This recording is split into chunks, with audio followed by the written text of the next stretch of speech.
गाबोन 2022 मायथाइनि 27 जानुवारि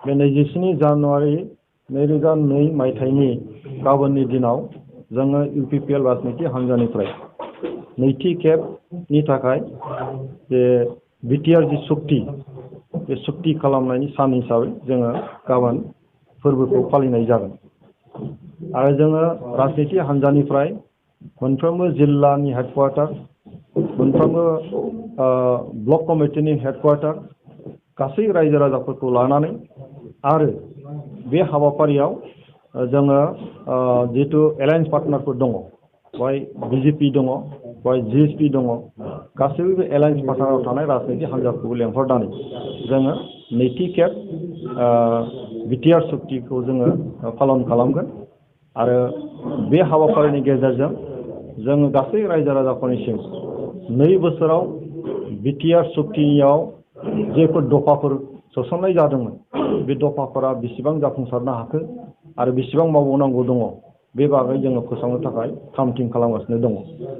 बे दिनैहाय जोङो बे हाबाफारिखौ लानानैनो UPPL राजनिति हान्जानिफ्राय जे मोनसे प्रेस बिबुंथि जोङो लानाय जादों आरो बे हाबाफारिनि गेजेरजों गासै BTC ओनसोलनि रायजो राजा आरो भारतनि गासै रायजो राजाफोरनिसिम आङो दिनै जिहेतु 73थि रिपाब्लिक डे जोंनि हादोरा पालन खालामगासिनो दङ बा खालामदों बे बुब्लियावहाय गासै रायजो राजाफोरनिसिम आंनि गाहाम हामलायनाय सिबिनायखौ आङो बावहरो।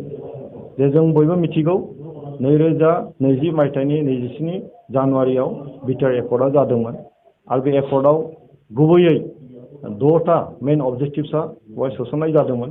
बेनि गेजेराव दङ 2003 मायथाइयाव BTC सुक्ति जानाय 6थि शेड्युलाव जि सुक्ति जादोंमोन बेखौनो बेस खालामनानै जोङो 2020 मायथाइनि 27 जानुवारि बिटिआर एकर्डखौ खालामनाय जादों। बेवहाय अबजेक्टिभ हिसाबै गुबैयै दङ BTADनि थाखानाय जि बाउन्डारि बेखौ बारायनाय आरो BTC सरकारनि जि पावार एन्ड फांसन बेखौ बारायनाय आरो स्ट्रिमलाइन खालामनाय नाम्बार 1 अबजेक्टिभआ बेमोन। आरो बेनि अनगायैबो नैथियाव दंमोन मा BTCनि बाहेरायाव थानाय एबा BTADनि बाहेरायाव थानाय बर'फोरनि थाखाय जे जेंना दंबाय थायो बे जेंनाखौ सुस्रांनाय। थामथियाव दंमोन जे जोंनि बर'फोरनि ससियेल कालचारेल लेंगुवेस्टिक बेखौ जोङो रैखाथि होनानै जौगाखांहोनायनि बाथ्रा बेवहाय सोसननाय जादोंमोन। ब्रैथियाव दङ जे BTCनि ओनसोलाव थानाय ट्राइबेलफोरखौ बिसोरनि हा हुनि रैखाथिखौ सोसननांगौ बा रैखाथि होनांगौनि थाखाय बे एकर्डआव सोसननाय जादोंमोन।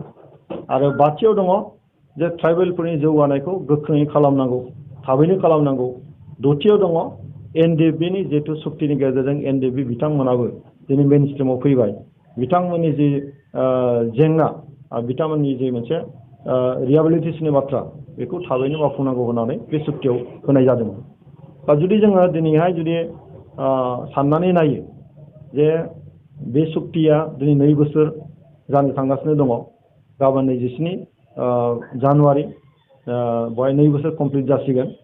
दा बे समावहाय जुदि जोङो हिसाब खालामनानै नायो दाजाब दानख' जुदि जों हिसाब खालामनानै नायो जे बिटिआर सुक्तिनि गेजेरजों बे दफाफोराव दिनैसिम मा माया जाफुंखो आरो मा माया थाबावखो आरो मा माया जोंहा खामानि मावनांगौ दङ बे बागै जुदि जोङो नायनो थाङोब्ला बेवहाय जोङो गुबैयै बेखौनो बुंनो हायो जे BTADनि जि बाउन्डारिनि जेंना बेखौ सुस्रांनो थाखाय नेम बायदियै बाउन्डारि कमिसन दानाय जादोंमोन PP बार्मानि दैदेननायाव।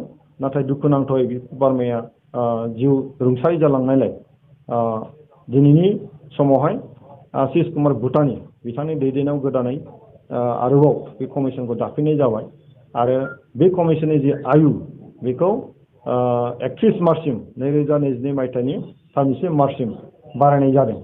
आरो जों आसा खालामदों दिनै जानुवारि फेब्रुवारि मार्च बे मार्च मोनथामाव नैबे जि बाउन्डारिनि जि जेंना बेयो जोबनांगौ आरो जोबगोनखौ जोङो मिजिंथिदों। जोङो बे एकर्डआव नुदोंमोन मा BTADनि नामखौ सोलायनानै BTR खालामनाय बे अलरेडि जाफुंबाय आरो BTADआ मोनसे एरियानि नाममोन बड'लेण्ड टेरिटरियेल एरिया डिस्ट्रिक्ट बेखौ नामखौ सोलायनानै जोङो बड'लेण्ड टेरिटरियेल रिजन दोननाय जादों आरो बे हाबाफारियाबो दिनै जाफुंबाय। फारसेथिं प्रिन्सिपाल सेक्रेटारिनि जे गेजेरजों जोंनि बिटिसिआव दा बिटिआरआव जे रेजिस्ट्रेसन मोनसे डिपार्टमेन्ट बेखौ जे एकर्डनि गेजेरजों सोसननाय जादोंमोन बेखौ मावफुंनायनि थाखायबो प्रिन्सिपाल सेक्रेटारिनो दायथ' होनाय जाबाय। बे हाबाफारियाव दिनै जाफुंनायनि लामायाव।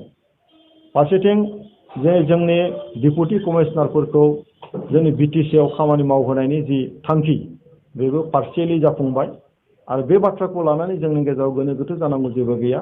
आङो बेवहाय स्पष्ट भाबैनो बुंनो लुबैदों रायजो राजाफोरनिसिम जे गोबाङानो बुंदों डिपुटि कमिशनारनो पावारखौ हरबाय।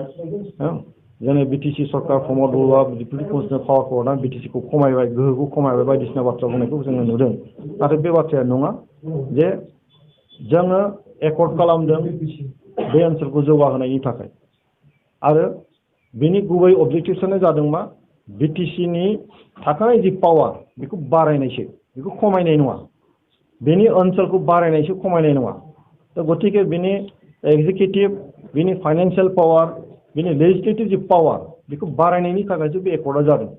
दा गतिके दिनै डिसि लेभेलाव जायफ्रा खामानि मावो बियो थांनाय समावहाय बिटिसिनि आवथायाव गैयामोन। नाथाय नैबे एकर्डनि गेजेरजों डिसिखौबो जोङो बिटिआरनि बा बिटिसिनि आवथायाव लाबोनांगौनि थाखाय सुक्तियाव लिरनाय दङ। बे मथेसो डिसिफोरखौ खामानि मावनायनि थाखाय नैबे बाथ्राखौ बुंनाय जादों। गतिके डिसिफ्रा बिटिसिनि सिङावनो खामानि मावगोन। बिटिसिआ डिसिनि सिङाव खामानि मावनाय नङा। रिपर्टखौ डिसिआसो हरगोन बिटिसिआव। गतिके जेरै सेक्रेटारिया खामानि मावदों, जेरै डिपुटि सेक्रेटारिफ्रा खामानि मावदों, बिटिसिआव जेरै सेक्रेटारियाव खामानि मावदों, थिग बिदिनो डिसिफ्राबो बे रोखोमैनो खामानिखौ मावगोन। मनिटरसो खालामगोन बिथांमोनाबो बायदिसिना डेभेलपमेन्टेल वार्कखौ। गतिके बेखौ लानानै गोनो गोथो जानांगौ जेबो गैया, भुल बुजाबुजि जानांगौ जेबो गैया। जोंबो मिथिगौ जे बिटिसिखौ बोरै गोख्रों खालामनांगौ आरो बेखौ बिसासावला रायजो राजाफ्रा जे प्रमद बर'नि दैदेननायाव इउपिपिएल हान्जाया बिटिसिखौ गोख्रों खालामनो थाखायसो खामानि मावगासिनो दङ आरो जोङो मावलांबाय थागोन।